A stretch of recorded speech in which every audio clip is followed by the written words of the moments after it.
মসজিদ কয়টা আছে দুনিয়াতে তুমি কইতে পারবা?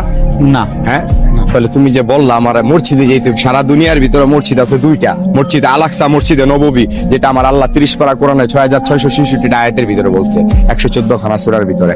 তো মসজিদ হইলো দুইটা, আর আমরা বলতেছি লক্ষ লক্ষ কোটি কোটি মসজিদ, মসজিদের শেষ নেই। তো মসজিদ খোঁজো, আগে মসজিদ খুঁজা নামাজ পড়ো।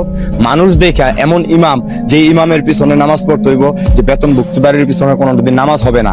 আল্লাহ বলছে যে আলিফ লাম মিম যালিকাল কিতাব লা রাইবা ফীহি হুদাল লিল মুত্তাকিন, কোরআনে কোনো ভুল ত্রুটি নাই। তা আমরা এই কোরআন বিকৃতি করে খাইতেছি কেন? খাইতেছি, আমিও তো মানুষ, তুমিও মানুষ, আমি তো তোমার ডিস্টার্ব করি না। আমি একটুখানি গাঁজা খাই দেখি এই জন্য আমি তোমার কাছে খারাপ, কিন্তু যারা নি এরকম হাজার হাজার কোটি কোটি টাকার পাহাড় নিয়ে ঘুরতেছে, কালো টাকার পাহাড় নিয়ে ঘুরতেছে, তারা কি করতেছে? ও আমরা এখন রাস্তাঘাটে থাকি দেখে আমাদের কিছু নাই দেখে এই জন্য এরকম নাকি?